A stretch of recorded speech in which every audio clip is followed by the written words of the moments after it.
Dari ketinggian, reruntuhan kota dapat terlihat, dengan sebuah kawah besar di tanah. Seorang pemuda, wajahnya penuh darah dan kotoran, berdiri tegang dan marah.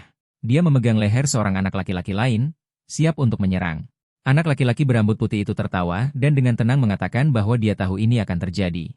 Dia melihat ke samping dan berkomentar betapa berbeda protagonis itu. Berbeda dengan yang lain yang gagal, dia menonjol. Terbaring di bawah adalah mayat-mayat, jelas hancur dalam pertarungan brutal. Protagonis, yang dipenuhi kesedihan dan kemarahan, menyuruh anak laki-laki itu diam.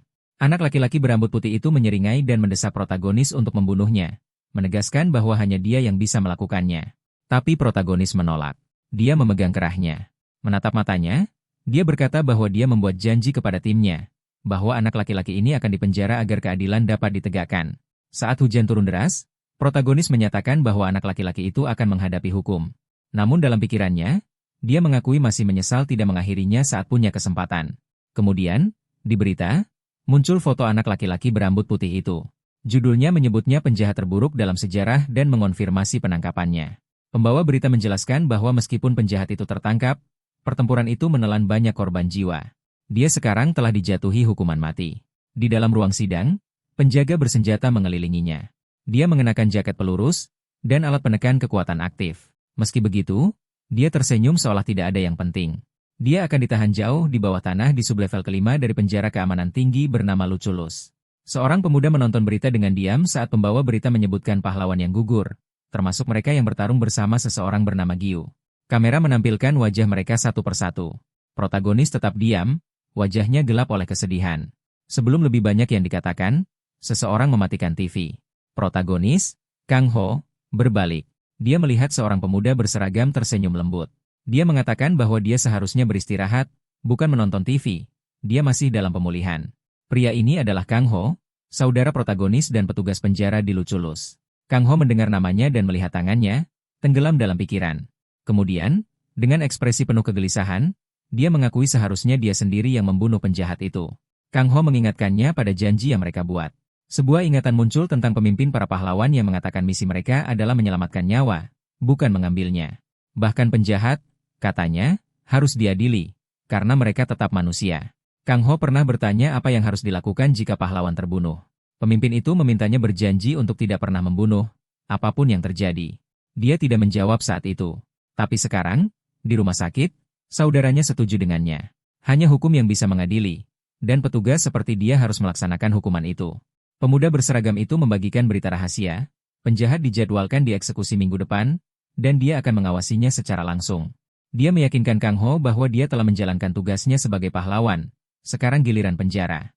Dia mengajaknya untuk mengucapkan selamat tinggal kepada rekan-rekannya. Mereka menghadiri pemakaman untuk pahlawan yang gugur. Bunga dan surat memenuhi makam-makam itu. Di luar, orang-orang melakukan protes, menuntut eksekusi penjahat itu. Kang Ho dan saudaranya, keduanya berduka, berdiri dalam keheningan. Mereka meletakkan bunga. 1 minggu berlalu. Pada hari eksekusi penjahat itu, dia melarikan diri. Pemakaman lain berlangsung, kali ini untuk saudara Kang Ho. Kang Ho menangis di altar. Dia bertanya-tanya bagaimana penjahat itu bisa selamat sementara saudaranya meninggal.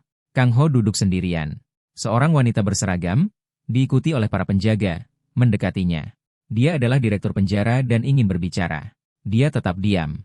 Dia menyerahkan tablet yang menampilkan rekaman dari eksekusi yang gagal. Dalam video itu, agen-agen mengawal penjahat dengan kereta dorong. Dia menoleh ke salah satu dari mereka dan berkata dia terlihat seperti Kang Ho. Bertanya apakah dia kakaknya. Kang Ho tidak berkata apa-apa. Penjahat itu mengejeknya, bertanya bagaimana rasanya membunuh seseorang. Kang Ho terkejut. Penjahat itu berkata itu mudah, seperti memecahkan gelembung.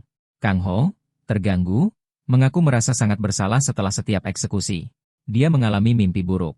Dalam mimpi itu, orang mati memanggilnya pembunuh. Penjahat itu berkomentar bahwa meskipun merasa bersalah, Kang Ho masih bekerja di penjara. Di dalam ruang eksekusi, penjahat itu diikat erat. Kang Ho bertanya apakah dia punya kata-kata terakhir. Penjahat itu kembali bertanya siapa dari kedua saudara itu yang lebih tua. Mengabaikannya, Kang Ho memulai eksekusi. Hitungan mundur mencapai 1. Lalu semuanya menjadi gelap. Kang Ho menonton rekaman itu. Dia bingung. Direktur menjelaskan adanya pulsa elektromagnetik tak dikenal. Itu mematikan listrik di Lucullus. Para penjaga di penjara bertanya-tanya apa yang terjadi. Saudaranya mencari penjahat itu. Tiba-tiba, penjahat itu muncul di sampingnya. tersenyum, bebas dari ikatannya. Dia berkata dia selalu tahu hanya Kang Ho yang bisa membunuhnya. Saudaranya berteriak minta bantuan, tapi ledakan mengguncang koridor. Seorang penjaga mencoba memanggil bantuan. Dia disentuh oleh penjahat itu. Wajahnya membengkak. Penjahat itu tertawa. Lalu wajah penjaga itu meledak. Saudaranya menyaksikan dengan ngeri saat darah menyemprot ke dinding. Penjahat itu bergerak mendekat. Dia menebak bahwa pria itu adalah kakak laki-laki. Kang Ho menyerang dengan tongkat pemukul. Penjahat itu dengan santai mengangkat tangannya. Sekilas, dia memutar lengan Kang Ho. Kang Ho jatuh sambil berteriak kesakitan. Namun, dia meraih senjatanya. Kang Ho menyerbu lagi sambil berteriak bahwa keadilan akan ditegakkan. Tapi penjahat itu bergerak lagi. Dalam hitungan detik, tubuh Kang Ho hancur. Darah melukis lantai. Satu-satunya yang tersisa utuh adalah topinya. Penjahat itu berkata dia harus bertanya pada Kang Yu apakah tebakan itu benar. Kang Yu selesai menonton video, wajahnya penuh kemarahan. Chion, sang direktur, menjelaskan situasinya. Semua alat penekan di penjara gagal berfungsi. Setiap tahanan dari kelima sublevel dibebaskan. Meskipun pelarian berhasil dicegah, banyak penjaga kini terjebak di dalam. Kang Yu menuntut tahu siapa yang menyebabkan serangan itu. Tapi Chion mengatakan mereka masih menyelidiki. Dia meminta maaf karena membahas ini di pemakaman saudaranya. Namun dia bertanya apakah Kang Yu bisa memimpin operasi untuk menghentikan pemberontakan. Tanpa ragu, Kang Yu setuju. Tapi dengan satu syarat. Dia teringat apa yang diakini saudaranya. Pahlawan menyelamatkan nyawa, bukan mengambilnya. Di dalam penjara, kekacauan melanda. Beberapa tahanan mencoba memaksa membuka gerbang. Tiba-tiba, pintu terbuka. Semua berhenti. Lalu, melihat kebebasan, mereka bersorak dan berlari. Namun dalam sekejap, mereka terlempar kembali oleh ledakan besar. Seorang pria berdiri di ambang pintu. Kang Yu telah masuk, bukan sebagai pahlawan, tapi sebagai algojo. Para tahanan, terkejut, bertanya-tanya mengapa seorang pahlawan mengenakan seragam penjaga. Lalu mereka menyeringai, mengira dia pasti bodoh. Mereka menyerang. Tapi Kang Yu berdiri teguh. Saat mereka mendekat, dia melepaskan satu pukulan. Dalam sekejap, tubuh-tubuh terbelah dua dan terlempar ke seluruh ruangan. Kekuatan pukulan itu meninggalkan jejak kehancuran. Para tahanan terkejut dan membeku dalam ketidakpercayaan. Menguji mikrofon di seragamnya, Kang Yu dengan tenang membuat pengumuman. Atas perintah pemerintah, semua akan dieksekusi. Dari lantai terendah hingga puncak sublevel kelima tempat penjahat menunggu. Mendengar suaranya, penjahat itu menjadi bersemangat. Namun tujuan Kang Yu sekarang hanya satu, melaksanakan misi saudaranya. Dengan suara mantap, dia menyelesaikan pengumumannya. Semua akan dieksekusi segera. Para tahanan terkejut. Mereka tidak percaya dengan apa yang baru saja mereka dengar. Teriakan meledak saat mereka menuntut tahu apa maksud agen itu, tapi Kang Yu tetap tenang. Dia bertanya apakah mereka benar-benar merasa tidak adil mati setelah mengambil begitu banyak nyawa. Seorang tahanan dari belakang, bernama Helita, maju ke depan. Dia berkata dia hanya membunuh 12 orang, mengisyaratkan itu bukan masalah besar. Yang lain, bernama Brooks, ditangkap karena membunuh 7 orang, berkata dia masih punya lebih banyak jari di tangannya daripada korban. Seorang pria bertubuh besar bernama Chade, dihukum karena penculikan anak, pelecehan seksual, dan beberapa pembunuhan, mengklaim dia mengambil kurang dari 5 nyawa. Segera, kekacauan meningkat. Para tahanan mulai berteriak bahwa Kang Yu tidak berhak menentukan nasib mereka. Mereka menuntut pengacara dan berargumen bahwa mereka masih manusia. Di tengah kerumunan, seseorang tetap diam. Namanya Chai Guhuan, ditangkap karena kejahatan seksual dan 8 pembunuhan. Saat keributan berlanjut, Chai mulai bergerak diam-diam, menunggu agen itu terganggu. Tapi Kang Yu tetap berdiri, tak terganggu oleh keluhan mereka. Tiba-tiba, Chai mencoba menerobos kerumunan tanpa terlihat. Tapi Kang Yu melihatnya datang. Chai mencoba menyerang. Dengan tendangan cepat, dia menendang wajah Chai, menjatuhkannya ke tanah. Darah menggenang di bawahnya. Keheningan menyelimuti para tahanan. Lalu Kang Yu berbicara kepada mereka. Dia memberitahu mereka ada 2 pilihan. Mereka bisa dengan tenang mengaktifkan alat kontrol di kerah mereka dan kembali ke sel untuk menunggu eksekusi. Pilihan kedua adalah mati di tempat oleh tangannya. Ketakutan menyebar di antara para tahanan. Salah satu dari mereka meneriakkan makian kepada Kang Yu, bertanya apakah dia serius. Kang Yu menjawab bahwa pilihan terbaik adalah yang terakhir. Setidaknya dengan begitu, mereka mati sambil berjuang. Dengan senyum kejam, tahanan itu mengejek gagasan keadilan. Dia menyarankan pemberontakan adalah pilihan logis. Tapi Kang Yu menjawab dingin, ini bukan negosiasi. Satu-satunya hal yang masih bisa dia tawarkan adalah belas kasihan. Para tahanan gemetar. Beberapa mulai bertanya-tanya bagaimana seorang pahlawan kesetaraan bisa berakhir di sini. Beberapa memutuskan menggunakan alat kontrol untuk menyerah. Tapi tahanan sarkastik yang sama membuka mulutnya, memancarkan energi. Sebuah teriakan sonik yang kuat keluar darinya. Itu membungkam semua orang lagi. Dia mengangkat jari dan menyuruh mereka mendengarkan. Dia berkata bahwa meskipun Kang Yu pernah menjadi pahlawan, tidak ada alasan untuk takut hanya pada satu orang. Dengan kerja sama tim, mereka pernah mengalahkan pahlawan kelas 2. Para tahanan, yang awalnya terkejut, perlahan mulai tersenyum. Harapan menyala di mata mereka. Mereka percaya mereka punya kesempatan. Yang memiliki kemampuan sonik itu mendorong mereka, mengatakan mereka akan membunuh Kang Yu untuk meraih kebebasan. Mendengar ini, Kang Yu menyadari pria ini pasti pemimpin kelompok yang pernah diperingatkan petugasnya. Direktur penjara menjelaskan bagaimana Lucullus mengatur narapidana berdasarkan tingkat ancaman. Di lantai pertama ada lebih dari 300 pembunuh berantai. Di sublevel di bawahnya ada 100 lagi yang membahayakan seluruh kota. Lantai kedua menampung lebih dari 30 yang mengancam seluruh metropolis. Lantai ketiga menampung 10 yang pernah membahayakan sebuah negara. Sublevel lantai keempat berisi 5 tahanan yang mengancam seluruh benua. Dan di sublevel kelima terdalam hanya ada 3, termasuk Huang yang terkenal, semuanya ancaman bagi seluruh dunia. Chion pernah bertanya pada Kang Yu apakah itu terdengar luar biasa. Dia menjelaskan jumlahnya akan berkurang saat turun ke bawah. Lalu dia menggambarkan 2 narapidana muda dari sublevel kedua. Mereka menggunakan kekuatan aneh. Itu memaksa orang mengaku dosa dengan mencengkeram kepala mereka. Sementara itu, di sublevel kelima, Huang bertemu seorang gadis yang berhasil melepaskan ikatannya. Dia memegang bola daging di tangannya. Dia mengakui tidak mengira ada orang lain di sana. Gadis itu menatapnya dengan dingin. Tapi dia memberikan senyum bengkok dan berkata dia akan membantu mengisi waktu sampai Kang Yu tiba. Kembali dengan Chion, dia menjelaskan bahwa lantai pertama itu unik. Dia menunjukkan sebuah foto, semua narapidana di lantai itu mengikuti satu orang. Namanya Hilason, orang yang berteriak tadi. Dia memiliki kemampuan unik. Suaranya dapat meningkatkan kekuatan orang lain. Kang Yu menyatakan Hilason membunuh 7 orang di sebuah rumah sakit, dan dengan seorang pahlawan bernama Hayes, totalnya menjadi 8. Tapi Hilason membenarkannya dengan senyum jahat, mengatakan itu 10. Hayes sedang hamil kembar. Kang Yu terdiam. Lalu dia mengaktifkan mikrofon seragamnya. Dia bertanya pada direktur seberapa kuat fondasi penjara itu. Dia meyakinkan bahwa itu bisa menahan kekuatannya sepenuhnya. Dengan lega, dia tidak lagi menahan diri. Hilason menuduhnya menggertak. Dia mengejek Kang Yu, mengklaim dia tidak berguna bahkan sebagai pahlawan. Dia mengatakan Kang Yu mungkin hanya menangkap Huang dengan menggunakan rekan-rekannya sebagai umpan. Dengan senyum bengkok, Hilason berjanji akan mengirim Kang Yu bergabung dengan mereka. Lalu dia berteriak, mengaktifkan kemampuannya. Gelombang energi mengalir melalui para tahanan. Mereka merasa sangat kuat, diberdayakan melebihi batas. Hilason memerintahkan semua untuk menyerang. Tapi Kang Yu bergerak lebih dulu. Dengan satu tendangan yang dipenuhi energi merah gelap, dia mengiris para tahanan. Tubuh mereka hancur sebelum mencapai dirinya. Hilason dan yang lain membeku, terkejut. Tidak ada yang mengerti apa yang baru saja terjadi. Dalam hitungan detik, gelombang penyerang tergeletak hancur di lantai. Tanpa membuang waktu, Kang Yu mengangkat kakinya. Dia menapak dengan kuat ke tanah. Energi meledak seperti petir, menerjang area sekitar. Kekuatan itu mengirim semua tahanan yang tersisa terbang ke udara.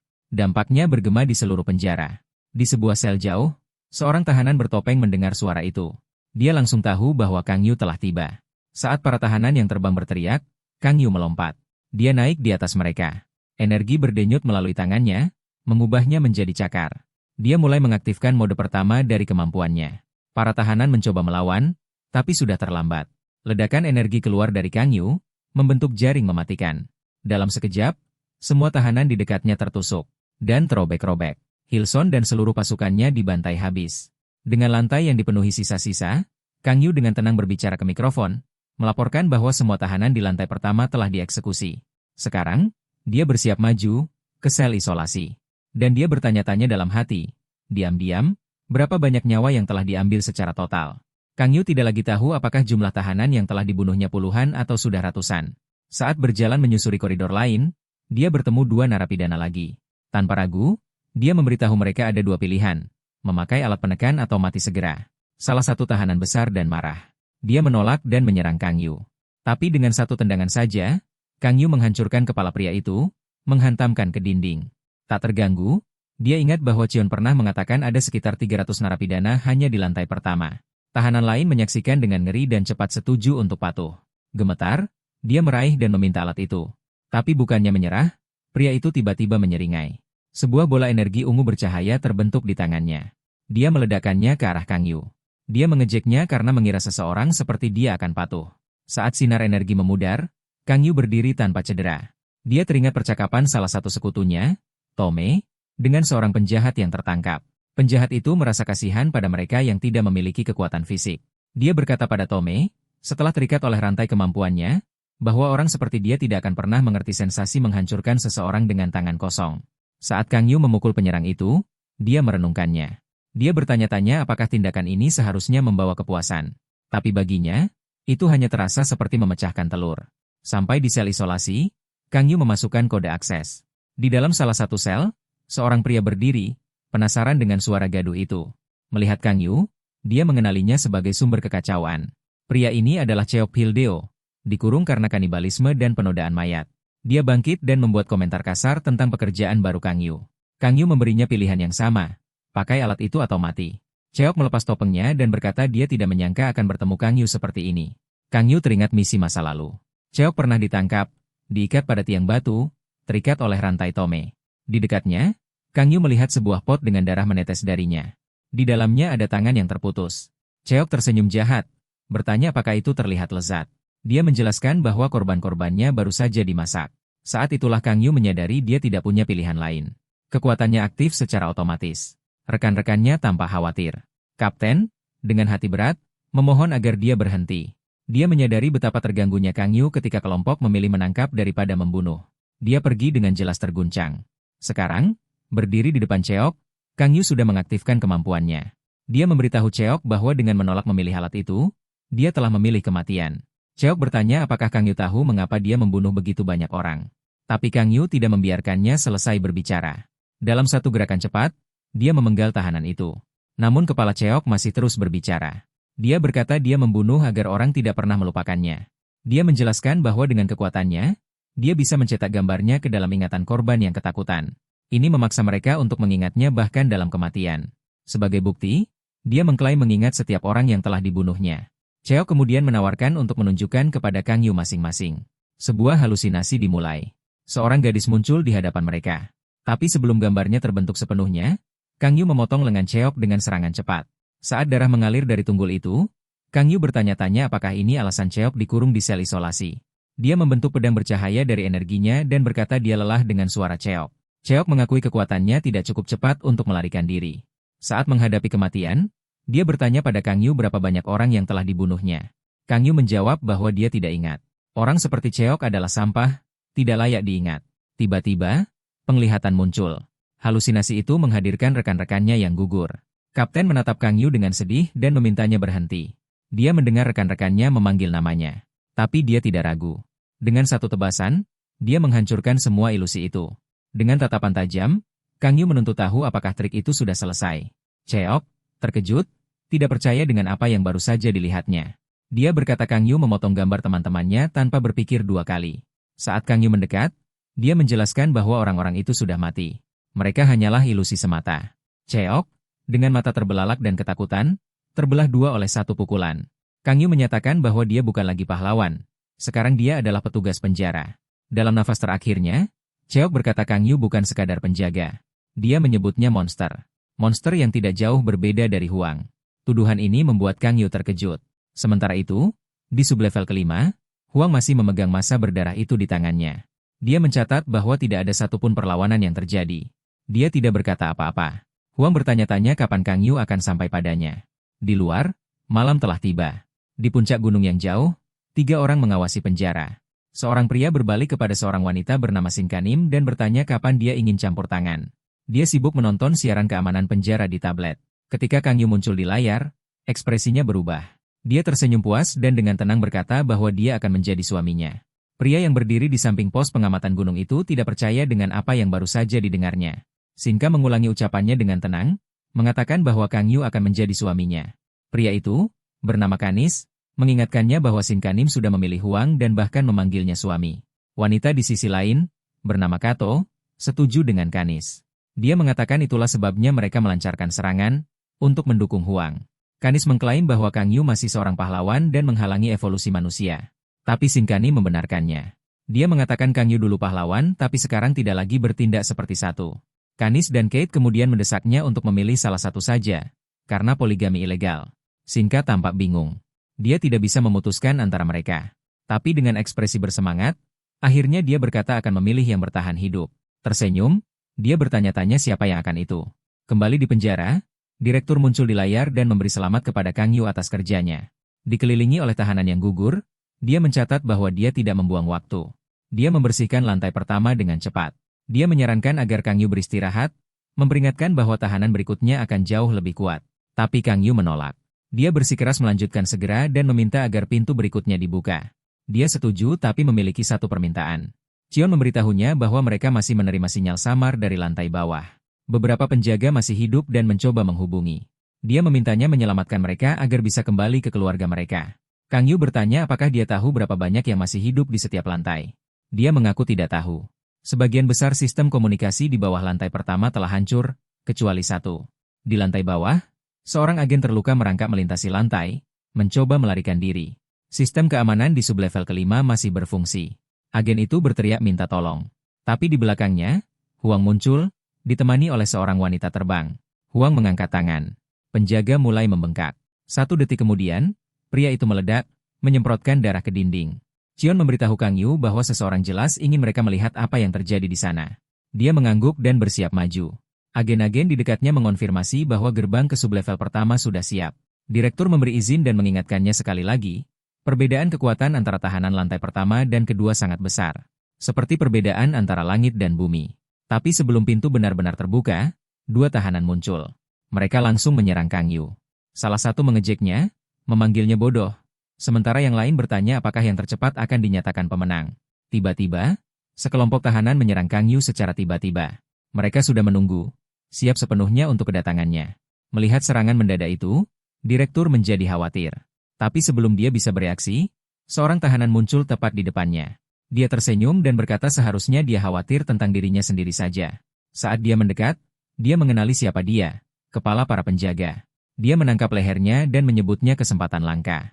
Dia selalu ingin menghapus kesombongan dari wajahnya. Dia bertanya keras-keras apa yang harus dilakukan dengannya. Lalu dia berteriak kepada tahanan lain bahwa siapapun yang menangkap direktur terlebih dahulu akan mendapat hadiah.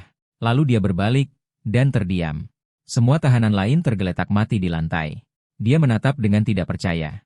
Dia tidak mengerti apa yang terjadi. Tapi saat dia melihat ke atas, Kang Yu turun dari atas, tinju bersinar dengan energi. Dengan satu pukulan besar, Kang Yu menghancurkan tahanan itu. Kekuatan benturan itu menjatuhkan direktur ke tanah. Kang Yu memperingatkannya untuk tidak pergi ke lantai bawah. Itu terlalu berbahaya. Masih terkejut, Chion setuju. Saat Kang Yu berbalik untuk pergi, dia memanggilnya. Dia memberitahunya bahwa penjahat Tomoki, yang ditangkap oleh Toma, saat ini berada di isolasi di sublevel pertama. Kang Yu berkata dia sudah tahu dan melanjutkan maju. Sementara itu, di sebuah sel isolasi di sublevel yang sama, sekelompok tahanan mendengar suara pukulan Kang Yu dan mulai bertanya-tanya apakah ada yang melarikan diri. Tapi seorang wanita dengan cepat memanggil mereka bodoh. Dia bertanya apakah mereka benar-benar berpikir ada yang cukup kuat untuk membuat suara seperti itu. Wanita ini adalah Tomoki. Dia telah membunuh 28 pahlawan. Dia berkata dia sudah menyuruh yang lain untuk tetap diam, tapi mereka menolak mendengarkan. Dia dulu percaya pada kepahlawanan tapi sekarang melihat sebagian besar tahanan sebagai orang yang tidak pernah berpikir matang. Seorang tahanan besar mulai menghina dia. Dia bertanya apakah dia ingin mati. Tomoki tidak terpengaruh. Dia bertanya apakah ada di antara mereka yang pernah membunuh seseorang dengan kekuatan super.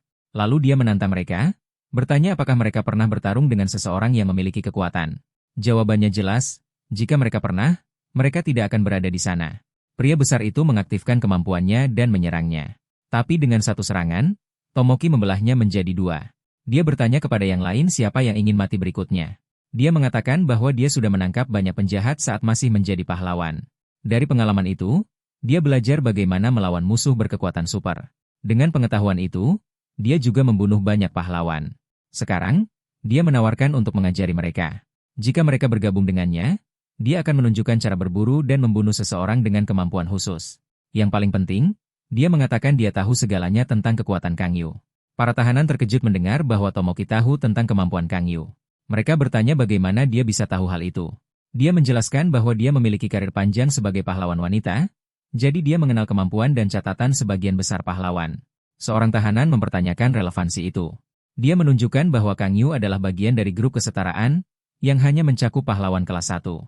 Itu, katanya, membuatnya berbeda dari pahlawan kelas 3 seperti dirinya. Tomoki tertawa mendengar itu.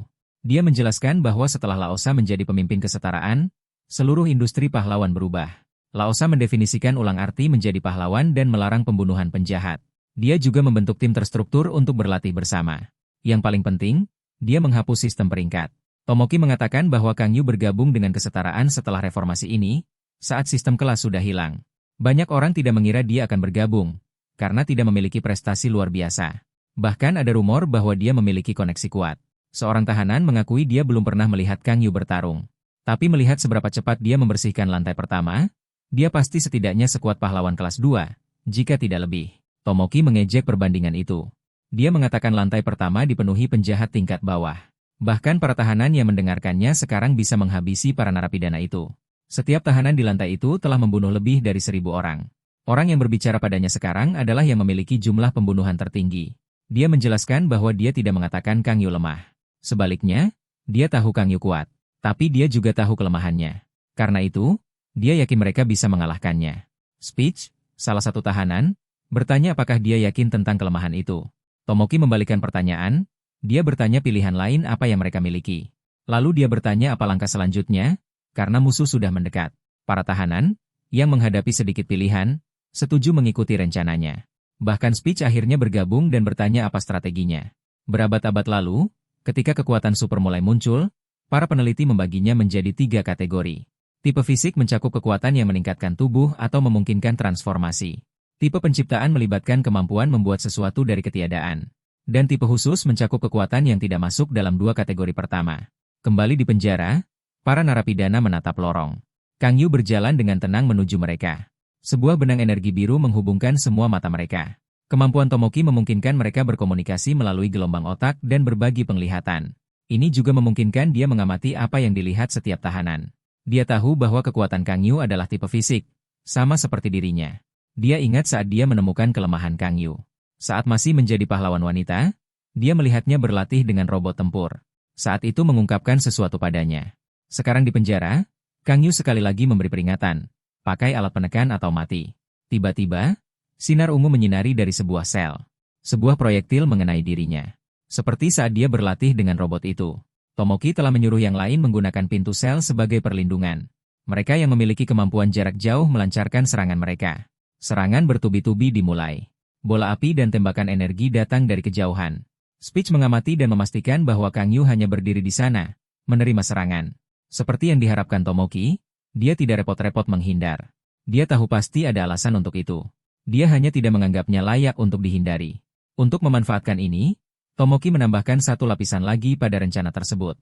Tersembunyi dalam serangan itu terdapat alat penekan. Saat Kang Yu terus-menerus terkena serangan, beberapa alat menempel di tubuhnya. Seorang tahanan dengan kemampuan khusus memasang alat-alat itu dengan kuat. Sebelumnya, Tomoki telah mengirim yang lain untuk mencari tubuh para penjaga yang gugur dan mengumpulkan alat penekan dari sublevel pertama. Speech bertanya apakah alat-alat itu akan bekerja pada Kang Yu. Tomoki menjawab bahwa 10 alat cukup untuk menahan pahlawan kelas 2, dan 15 bisa menahan pahlawan kelas 1. Untuk berjaga-jaga, dia memerintahkan mereka memasang 30 alat. Tak lama kemudian, Kang Yu tertutup alat-alat itu, di leher, lengan, dan kakinya. Para tahanan mulai merayakan, percaya bahwa rencana berhasil. Namun muncul 3 kesalahan kritis. Kesalahan pertama adalah alat-alat itu mulai rusak. Satu persatu, mereka retak dan terlepas. Dalam hitungan detik, Kang Yu bebas. Sebelum para tahanan bereaksi, dia menyerang. 1 pukulan mengirim beberapa dari mereka terbang ke udara. Alat-alat itu gagal karena kekuatan Kang Yu melampaui bahkan pahlawan tingkat atas. Speech melaporkan bahwa semua alat telah hancur. Tomoki berdiri membeku, tidak bisa memahami apa yang baru saja terjadi. Para tahanan yang selamat mencoba melarikan diri. Tomoki dengan cepat memberi perintah baru untuk berkumpul kembali dan mempersiapkan rencana berikutnya. Tiba-tiba, seorang tahanan menyandera seorang agen. Dia memperingatkan Kang Yu untuk tidak bergerak atau sandera akan mati. 2 tahanan lain melakukan hal yang sama dengan penjaga tambahan, mencoba memaksa negosiasi. Tapi Kang Yu tidak ragu. Dia mengaktifkan serangan sinar yang langsung membunuh para penyandera dan membebaskan para agen. Itu terjadi dalam sekejap. Ini mengungkap kesalahan kedua dalam rencana Tomoki. Meskipun Kang Yu dikategorikan sebagai manusia super tipe fisik, kemampuannya juga termasuk tipe khusus. Kemudian datang kegagalan ketiga. Seorang tahanan putus asa memanggil Kang Yu, mengatakan dia akan memakai alat itu, dan memohon nyawanya. Tapi sebelum dia menyelesaikan permohonannya, Kang Yu mengakhirinya dengan 1 serangan. Tomoki telah membuat kesalahan fatal dengan menerapkan strategi konvensional pada seseorang yang benar-benar menentang aturan. Dengan tatapan dingin, Kang Yu melepaskan serangan luas lainnya, menghabisi semua tahanan yang tersisa di area itu, bahkan yang jauh sekalipun. Dari kejauhan, Speech mengamati dengan seksama. Dia melihat semuanya melalui koneksi gelombang otak. Ketakutan, dia bertanya pada Tomoki apakah ada rencana baru. Tapi dia tetap diam, tidak percaya dengan apa yang baru saja terjadi. Speech panik. Dia berteriak bahwa dia seharusnya tidak pernah mempercayainya. Masih shock, Tomoki bergumam sendiri, mempertanyakan mengapa alat-alat itu gagal meskipun menggunakan 30 buah. Speech memintanya lagi untuk menggunakan pengendali. Dia marah, menyuruhnya diam, lalu menusuk dadanya dengan serangan energi. Dia menatapnya dengan dingin, menuntut tahu siapa dia sehingga berani bicara seperti itu. Hanya karena mereka berdiri di sisi yang sama bukan berarti mereka setara. Speech mati seketika. Tomoki bergumam bahwa dia sudah memiliki lebih dari cukup untuk menahan pahlawan kelas 1. Namun Kang Yu menghancurkan semuanya.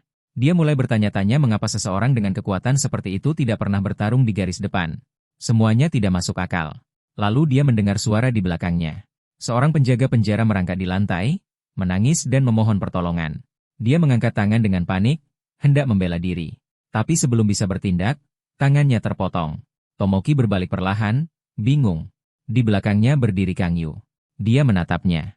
Awalnya dia memanggilnya pahlawan wanita. Lalu dia membetulkan dirinya. Sekarang dia adalah tahanan. Dia bertanya apakah dia punya kata-kata terakhir. Tomoki mulai tertawa gugup. Dalam hatinya, dia tahu semuanya sudah berakhir. Kang Yu bertanya apakah itu kata-kata terakhirnya. Tapi Tomoki menatap ke atas dan bertanya apakah benar dia satu-satunya anggota kesetaraan yang masih hidup. Saat dia mengonfirmasi, dia mengeluarkan tawa pelan. Lalu dia bertanya apakah Tome juga sudah tiada. Kang Yu tetap diam. Keheningan itu sudah cukup untuk mengonfirmasikannya baginya. Tomoki bergumam bahwa dia sudah memperingatkan adik perempuannya untuk tidak menjadi pahlawan wanita. Lalu, dengan tidak percaya, dia berkata tidak bisa percaya seseorang dari kesetaraan bisa membunuh begitu banyak orang. Dia bertanya-tanya apakah pahlawan lain tahu apa yang telah dia lakukan. Mencoba memprovokasi dia menambahkan bahwa Laosa pernah mencoba mengubah industri pahlawan.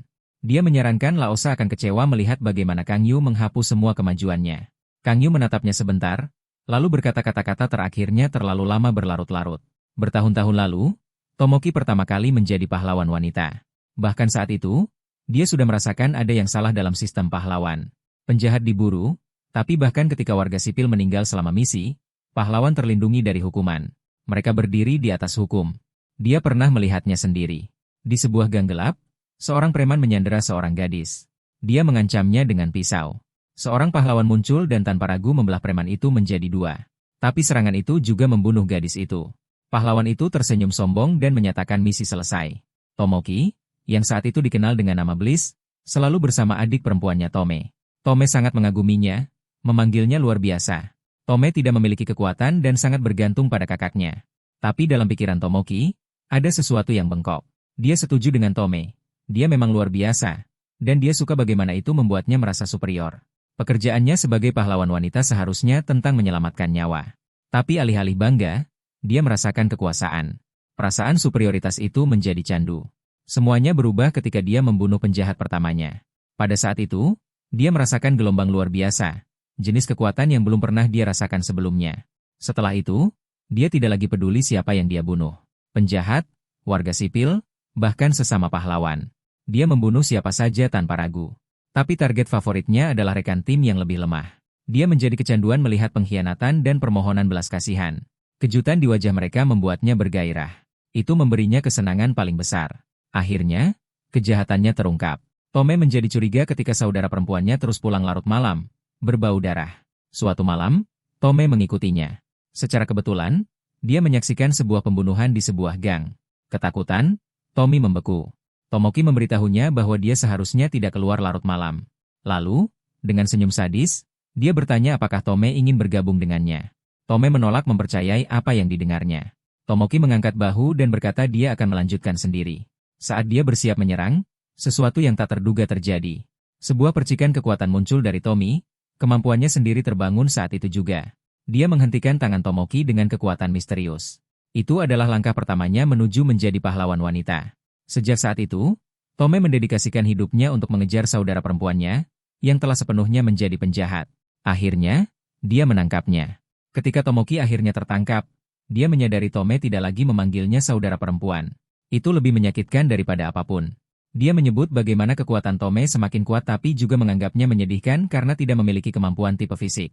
Tomoki mengejeknya, mengatakan mereka yang tidak memiliki kekuatan fisik tidak akan pernah mengerti sensasi menghancurkan seseorang dengan tangan kosong. Dia berkata Tommy tidak akan pernah benar-benar mengerti dirinya. Tapi Tommy hanya menjawab bahwa dia tidak pernah punya saudara perempuan seperti dia sejak awal. Kembali di sel, Tomoki kini bertanya pada Kang Yu sebuah pertanyaan. Dia ingin tahu apakah saudara perempuannya setidaknya meninggal tanpa menderita. Kang Yu menceritakan apa yang terjadi. Dalam pertarungan terakhirnya melawan Huang, Tome sedang kesakitan. Kata-kata terakhirnya adalah permohonan. Dia ingin saudara perempuannya diselamatkan. Kang Yu memberitahunya bahwa Tome meninggal saat mencari saudara perempuannya. Tomoki menoleh dan bergumam bahwa dia seharusnya tidak pernah meminta itu. Tiba-tiba, dia mengaktifkan kekuatannya. Dia berkata mendengar itu hanya membuatnya merasa lebih buruk. Dia melompat untuk menyerang. Kang Yu tetap tenang. Dia menyerang dengan pedangnya. Tapi dia menghilang tepat di depan matanya.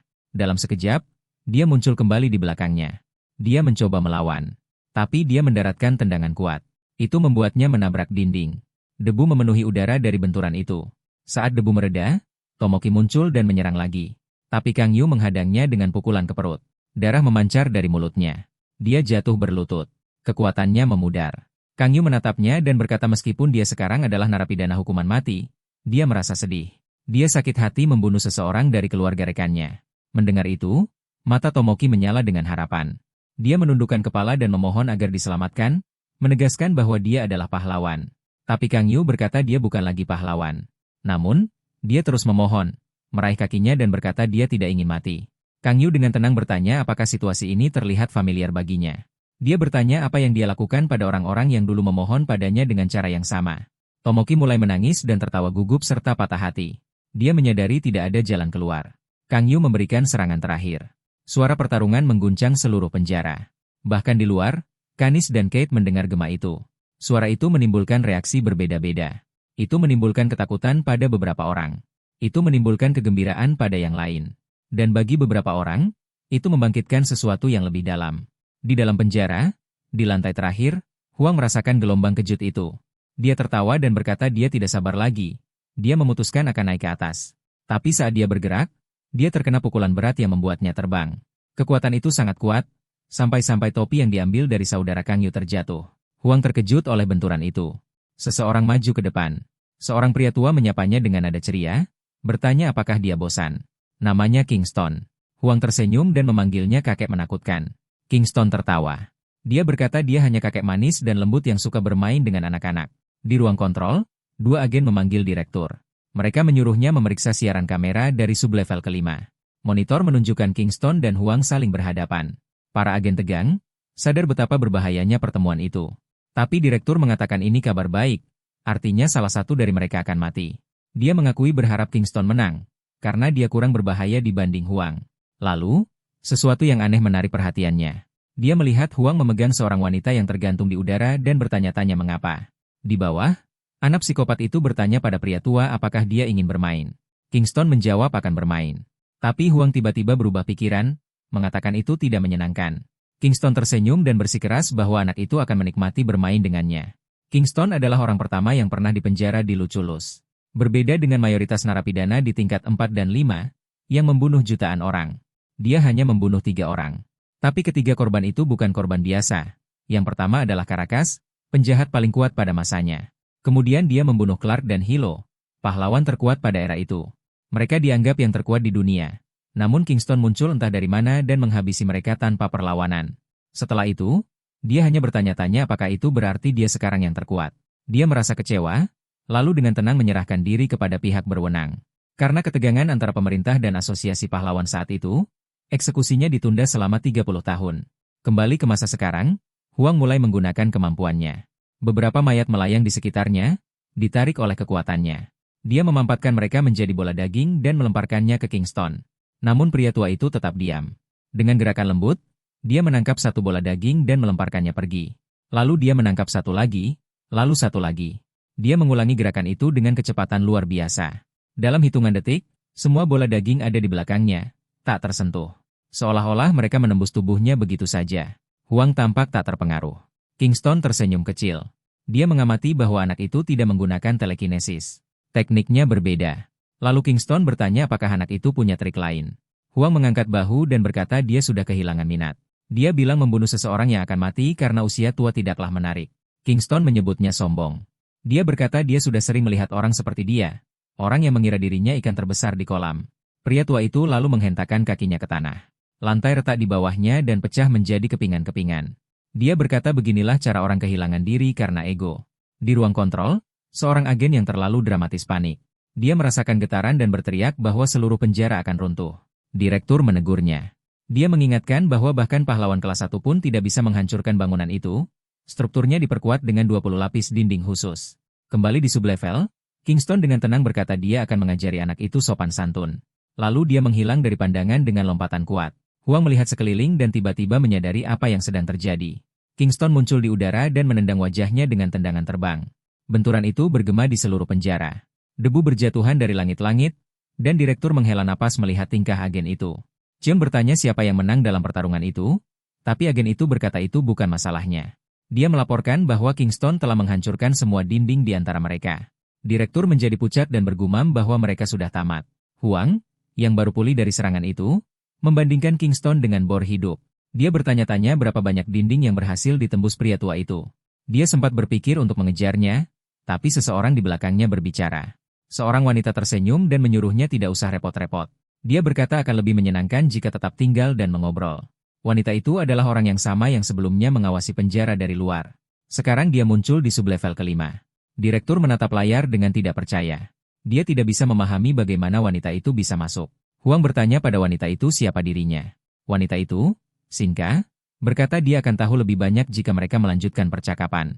Di ruang kontrol, direktur masih tidak percaya dengan apa yang dilihatnya. Dia bergumam sendiri, mencoba mencari tahu siapa wanita ini dan bagaimana dia bisa sampai ke lantai bawah. Namun sebelum dia bisa melanjutkan, Sinka menunjuk langsung ke kamera. Dia menyuruh para pengamat untuk memalingkan muka. Lalu dia memutuskan transmisi. Direktur membanting tangannya ke meja, jelas marah. Sementara itu, Kang Yu tiba di gerbang berikutnya. Dia mengumumkan bahwa dia telah membersihkan sublevel pertama dan meminta akses ke sublevel kedua. Direktur mencoba merespons dan memintanya menunggu. Tapi sinyalnya terputus. Kang Yu menduga koneksi memang bermasalah di bawah tanah. Tanpa ragu, dia memaksa pintu terbuka dengan tangan kosong. Saat menuruni tangga ke sublevel kedua, dia langsung merasakan perbedaan dari lantai-lantai di atasnya. Ada aroma darah yang kuat, tapi anehnya tidak ada bau nyata. Lorongnya sangat bersih. Tidak ada mayat, tidak ada noda darah, hanya keheningan. Lalu dia mendengar teriakan. Seorang gadis berseragam penjaga penjara berlari menghindari dua makhluk monster. Mereka mengejarnya dengan niat membunuh. Dia berteriak pada mereka agar menjauh, lalu melihat Kang Yu. Dia langsung meminta tolong. Salah satu monster membuka mulutnya untuk menembakkan sesuatu ke arahnya. Tapi Kang Yu mencegatnya dengan satu pukulan, langsung menghancurkan makhluk itu. Gadis itu jatuh berlutut, terkejut. Kang Yu bertanya apakah dia baik-baik saja. Gadis itu langsung memeluknya, memanggilnya Kang Ho. Dia bilang dia mengira Kang Ho masih di sublevel kelima dan bertanya kenapa dia tidak pernah bilang kalau punya kekuatan. Kang Yu dengan lembut melepaskan pelukannya dan menjelaskan bahwa dia bukan Kang Ho. Dia adalah saudara Kang Ho, Kang Yu. Gadis itu terkejut. Dia sadar ini adalah pahlawan terkenal itu. Dia bertanya kenapa Kang Yu memakai seragam penjaga. Kang Yu bilang itu demi keamanan dan mengira gadis itu adalah rekan kerja saudaranya. Tapi gadis itu mengejutkannya. Dia membetulkan Kang Yu dan memanggilnya kakak ipar. Kang Yu terdiam. Gadis itu dengan ceria menjelaskan bahwa ini adalah pertemuan pertama mereka secara langsung. Dia memperkenalkan diri, menyatakan bahwa dia akan menjadi adik iparnya, dan berkomentar bahwa kedua bersaudara itu memang mirip. Kang Yu hanya bisa menatap dalam diam. Di tempat lain, jauh di sel isolasi sublevel kedua, sebuah suara memanggil seseorang bernama Mael. Suara lain menjawab, ada seseorang di luar sana. Salah satu dari mereka bertanya-tanya berapa banyak dosa yang telah dilakukan orang asing itu. Mael menjawab dengan dingin, dia bilang orang asing itu telah membunuh anjing-anjingnya. Lalu Miel menjawab, mereka memutuskan bersama, mereka akan mengirim orang asing ini langsung ke neraka. Seorang rekan saudara Kang Yu mengamatinya dengan seksama dan mengaku sebelumnya hanya pernah melihatnya di foto saja. Dia berkomentar bahwa Kang Yu jauh lebih tampan secara langsung. Lalu dia memperkenalkan diri sebagai Hong Jia. Kang Yu menjawab bahwa saudaranya pernah menyebut punya pacar, tapi tidak pernah bilang soal menikah. Hong sedikit tersipu malu. Lalu dia menunjuk ke perutnya. Dan dia mengungkapkan bahwa dirinya sedang hamil. Kang Yu benar-benar terkejut. Dia menjelaskan bahwa mereka baru mengetahuinya beberapa hari yang lalu dan bahwa Kang Hu berencana memberitahunya setelah eksekusi Huang. Masih terkejut, Kang Yu bertanya apakah itu benar-benar terjadi. Hong mengonfirmasi. Lalu dia bertanya apakah itu menjadi masalah. Dia berkata tidak, tapi ekspresinya tampak gelisah. Dia memperhatikan wajahnya dan bertanya mengapa dia memakai seragam penjaga. Kang Yu menjawab jujur, dia telah dipekerjakan sebagai agen khusus yang ditugaskan untuk mengeksekusi setiap tahanan di Luculus. Hong terkejut. Dia bertanya mengapa dia yang ditugaskan melakukan eksekusi itu. Menyadari dia belum tahu apa yang terjadi, Kang Yu mulai menjelaskan. Setelah mendengar semuanya, Hong berdiri dalam keheningan terkejut. Kang Yu berkata penyelidikan masih berlangsung untuk menemukan siapa yang melakukan serangan itu. Dia bertanya tentang Kang Ho, mengetahui bahwa dia berada di sublevel kelima untuk eksekusi. Kang Yu mulai berbicara. Tapi saat melihat kekhawatiran di matanya, dia tidak bisa mengatakannya. Sebagai gantinya, dia memberitahunya bahwa masih ada sinyal yang datang dari sublevel kelima. Hong mengangguk lega. Kang Yu berkata dia akan membawanya kembali ke lantai atas untuk keselamatan. Tapi Hong menolak. Dia bersikeras bisa membantunya melanjutkan ke bawah. Penasaran? Kang Yu bertanya mengapa dia berpikir begitu. Hong mengungkapkan kemampuannya yang istimewa. Dia bisa membaca ingatan seseorang hanya dengan melihatnya. Tapi dia meyakinkan bahwa dia belum pernah melihat pikirannya. Dia menjelaskan bahwa dia menggunakan kemampuan ini dalam pekerjaan psikiatri, membantu menentukan apakah tahanan benar-benar bersalah atau tidak. Kang Yu bertanya bagaimana itu bisa membantu dalam situasi ini. Hong menjelaskan bahwa seluruh sublevel kedua dikendalikan oleh dua saudara, Miel dan Mael, yang dikurung di sel isolasi. Mereka memiliki kekuatan tipe penciptaan khusus dan bisa memanggil makhluk. Jika salah satu makhluk itu menyentuh hati seseorang, orang itu menjadi boneka mereka. Semua tahanan di sublevel kedua sudah berubah menjadi boneka. Kang Yu menjawab bahwa dia sudah tahu tentang Miel dan Mael. Dia menjelaskan bahwa mereka dulu murid mago, jadi dia tidak perlu latar belakang lebih lanjut tentang mereka. Dia menyuruh Hong kembali. Tapi dia menolak lagi. Dia bersikeras bahwa beberapa boneka itu dulunya adalah petugas penjara. Kang Yu tidak akan bisa membedakan antara agen dan tahanan, tapi dia bisa, dengan mengakses ingatan mereka. Kang Yu berkata itu tidak masalah. Menurutnya, agen yang menjadi boneka sudah seperti mati. Hong tidak setuju. Dia bersikeras mereka masih hidup. Jika dibebaskan dari kendali saudara itu, mereka akan kembali normal. Dia bilang itu mustahil. Tapi dia memohon agar dia mencoba. Dia percaya bisa meyakinkannya. Kang Yu ragu, khawatir akan keselamatannya, dan bayi yang dikandungnya. Tapi Hong berkata sebelum menjadi ibu, dia masih petugas penjara. Dia punya tugas. Kata-katanya membuat Kang Yu teringat saudaranya. Setelah berpikir sejenak, dia setuju. Dia mengaktifkan kekuatannya. Energi berkilauan mengelilingi Hong, mengangkatnya perlahan ke udara. Sebuah bola pelindung terbentuk di sekelilingnya. Terkejut, dia bertanya apa yang sedang terjadi. Kang Yu menjelaskan bahwa energi itu akan melindunginya dari segala bahaya. Dia tampak gelisah dan bertanya apakah itu akan memengaruhi tubuhnya atau bayinya. Tapi kekuatan itu stabil. Mereka bergerak maju bersama-sama. Tak lama kemudian, mereka bertemu beberapa makhluk panggilan. Semua memiliki halo bercahaya. Hong mengenali ini sebagai kekuatan Miel. Dia mengingatkan Kang Yu bahwa beberapa makhluk ini mungkin menggunakan petugas yang ditangkap sebagai inang. Dia bertanya mana yang agen. Hong memfokuskan kemampuannya. Setelah beberapa detik, dia menunjuk dua di belakang kelompok itu. Keduanya adalah agen. Dia mulai menjelaskan bagaimana Kang Yu harus melanjutkan. Tapi bola pelindung di sekelilingnya menggelap. Suaranya menjadi teredam. Dia tidak bisa terlihat atau terdengar dengan jelas. Kang Yu mengaktifkan kemampuannya.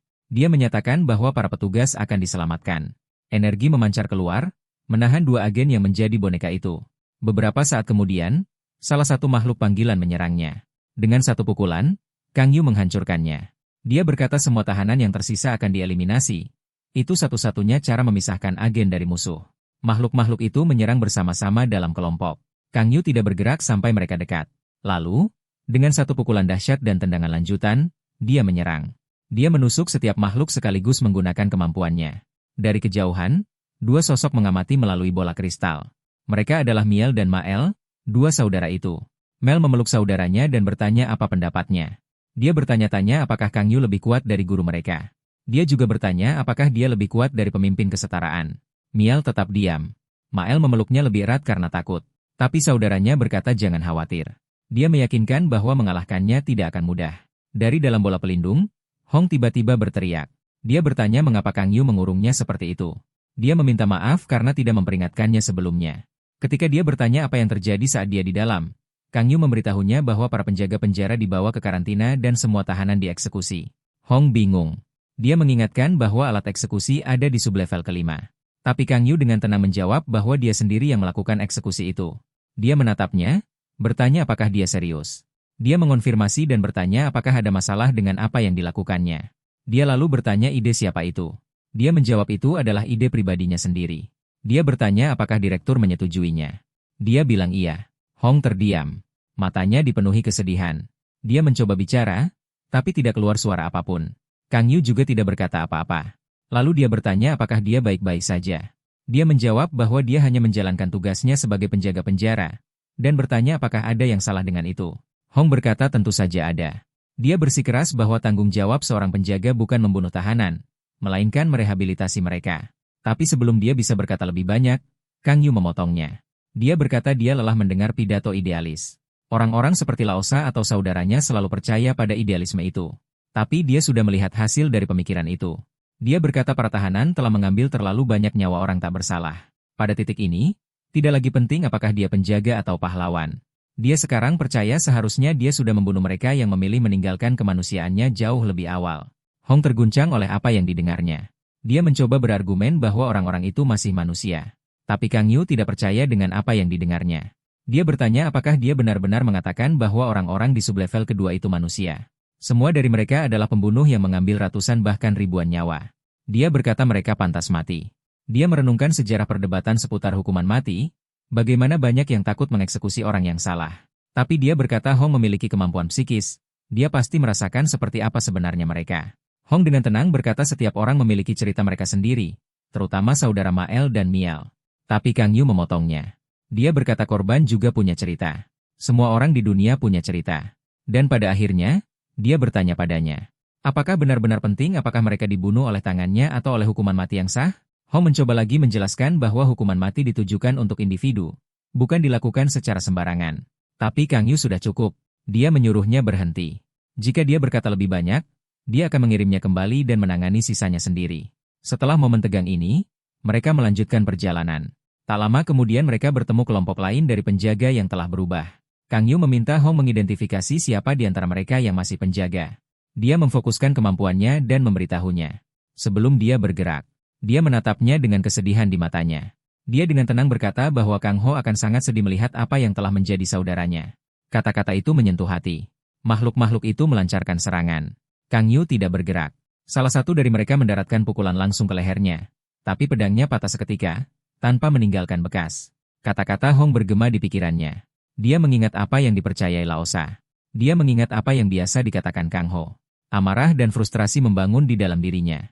Saat Kang Yu terus melawan makhluk-makhluk itu, Hong mengamati dengan ketakutan atas apa yang dilihatnya. Kang Yu menyerang tanpa henti.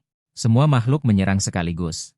Energi mulai terkumpul di tangannya. Bola-bola bercahaya, berdenyut dengan kekuatan murni. Dia memikirkan semua frustrasi yang telah dia pendam. Lalu dia mengaktifkan mode kelima dari kemampuannya. Bola-bola energi itu melesat dan menyerang setiap makhluk sekaligus. Mereka hancur dalam sekejap. Hujan darah jatuh di seluruh lantai. Kang Yu tetap diam, hanya memikirkan bagaimana membunuh monster-monster ini membantunya melepaskan sedikit kemarahan itu. Di tempat lain, Sinka mengamati melalui semacam penglihatan. Matanya bersinar samar. Dia tersipu dan berbisik pada dirinya sendiri bahwa dia menjadi semakin menarik. Di dalam penjara, Kang Yu terus maju, menghancurkan setiap makhluk di jalannya. Akhirnya, dia dan Hong sampai di area baru. 3 penjaga penjara yang telah berubah berdiri di sana. Tapi sesuatu menarik perhatian Kang Yu. Dia berbalik ke samping, tepat saat sebuah pintu terbuka. Dari bayangan, 2 sosok melangkah maju. Mereka memperkenalkan diri, itu Miel dan Mael. Saudara itu tersenyum dan berkata senang akhirnya bertemu dengannya. Kang Yu menyipitkan mata. Dia tidak percaya mereka datang untuk menemuinya dengan sukarela. Kang Yu dengan tenang berkomentar bahwa ini akan membuat segalanya menjadi kurang merepotkan dan menambahkan bahwa dia juga senang bertemu mereka. Hong mencoba berbicara kepada saudara itu, tapi Mael memotongnya dan bertanya mengapa dia tidak pernah datang menemui mereka. Dia berkata Hong seharusnya sudah dikirim ke surga. Kang Yu melangkah maju dan menyuruh mereka menonaktifkan kemampuan mereka. Energi mulai terkumpul di tangannya. Dia berkata jika mereka patuh, mereka akan diberi kematian tanpa rasa sakit. Mael bertanya apakah ada pilihan agar mereka tidak dibunuh sama sekali. Kang Yu menjelaskan bahwa tahanan dari lantai pertama hingga keempat, dan yang di sublevel pertama, diberi pilihan. Mereka bisa menggunakan alat kontrol atau menghadapi kematian. Tapi di sublevel kedua, monster-monster yang telah membantai begitu banyak tidak akan punya pilihan. Suaranya dingin, ekspresinya hampir seperti kerasukan. Miel berkata dia mendengar Kang Yu adalah rekan guru mereka, Mago. Saudaranya menambahkan bahwa aura Kang Yu tidak seperti Laosa sama sekali. Dia berteriak padanya. Dia akan dikirim ke neraka. Kang Yu mulai mengisi energi lagi dan menjawab bahwa mereka akan lihat siapa yang pergi ke neraka duluan. Miel mencoba bernegosiasi, menawarkan untuk menonaktifkan kemampuannya jika Kang Yu menyelamatkan mereka. Tapi Kang Yu menolak tanpa ragu. Hong memperingatkan mereka bahwa ini hanya akan membuat segalanya lebih buruk.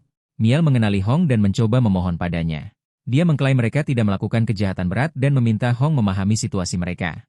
Tapi jelas mereka tidak mau bekerja sama. Hong menjadi sangat khawatir. Kang Yu berkata alasan mereka tidak berguna. Dengan suara penuh kebencian, dia menyatakan tidak akan bernegosiasi dengan monster. Hong mulai berkeringat. Kang Yu berkata tidak ada cara lain, tapi itu tidak masalah, karena monster tidak pantas merasakan sakit. Dia memanifestasikan palu dari energi. Miel memohon lagi, mengatakan dia tidak ingin bertarung. Dia bertanya apakah Kang Yu mau bernegosiasi jika mereka diberi kesempatan berbicara.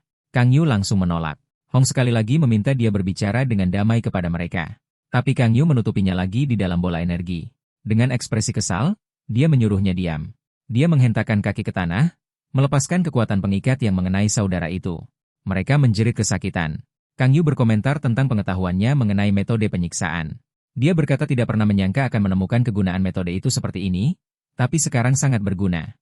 Mendengar ini, saudara itu menjadi ketakutan. Miel berteriak bahwa berbicara tidak berguna.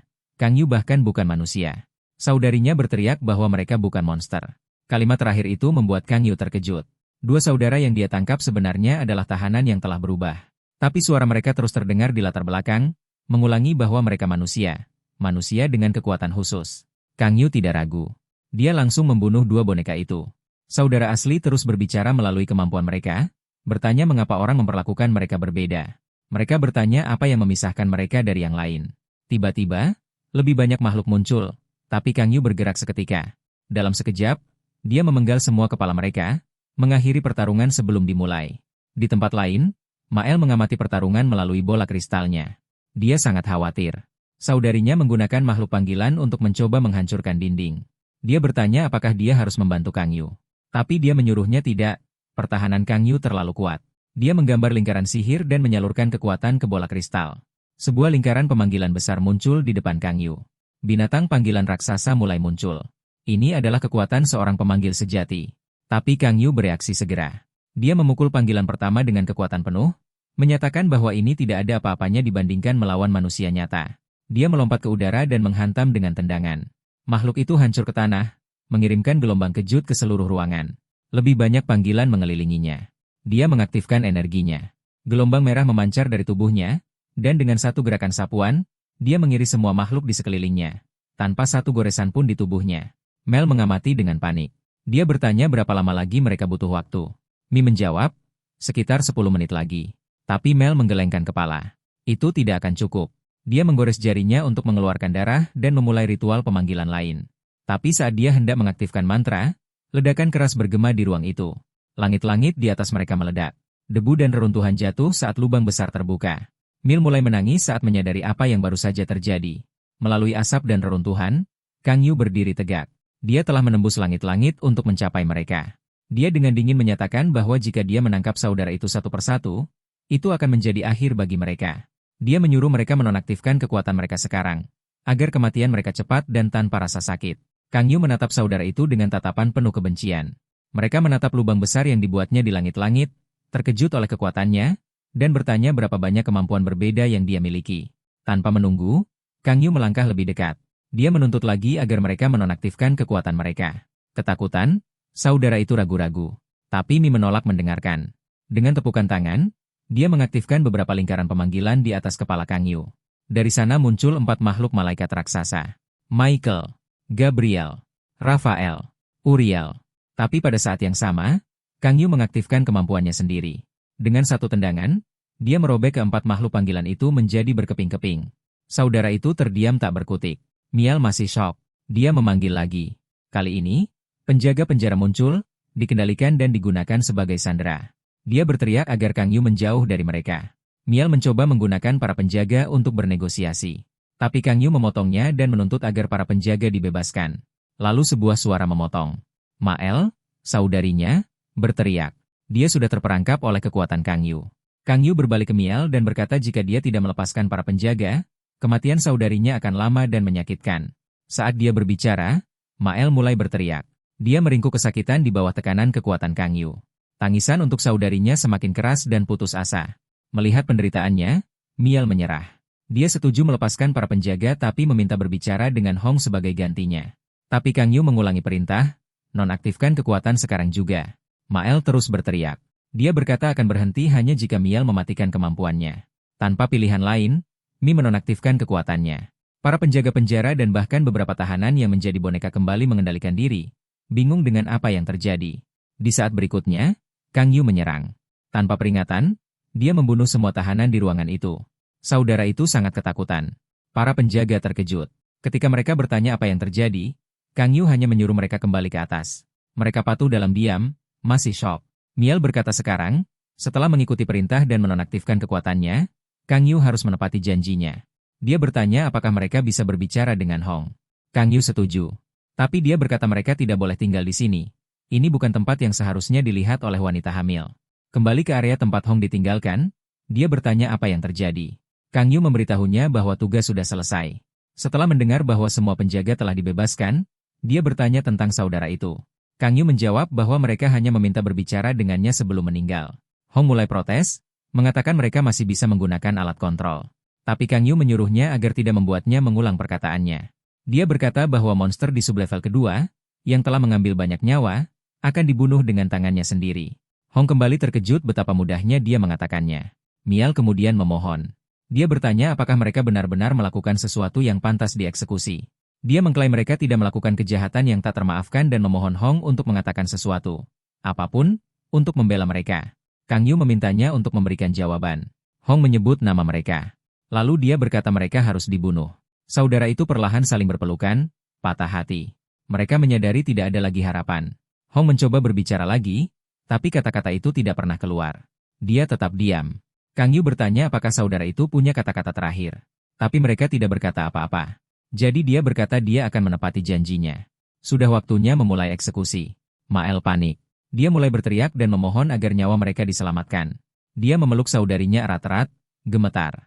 Kang Yu bersiap menyerang. Serangannya mengisi tenaga dan menghantam ke arah mereka. Tapi kemudian, saat debu mereda dari benturan itu, Kang Yu terkejut. Sebuah perisai muncul di depan saudara itu. Seseorang telah memblokir serangan itu. Itu adalah Mago, mantan guru mereka. Dulu teman Kang Yu dan anggota kesetaraan, dia berdiri di hadapan mereka. Saudara itu terkejut melihatnya. Bahkan Kang Yu pun tidak mengharapkannya. Mago melihat sekeliling dan dengan nada serius bertanya apa yang sedang terjadi di sini. Kalau kamu suka recap ini, jangan lupa like videonya, subscribe channel ini, dan nyalakan loncengnya biar gak ketinggalan episode manhwa berikutnya.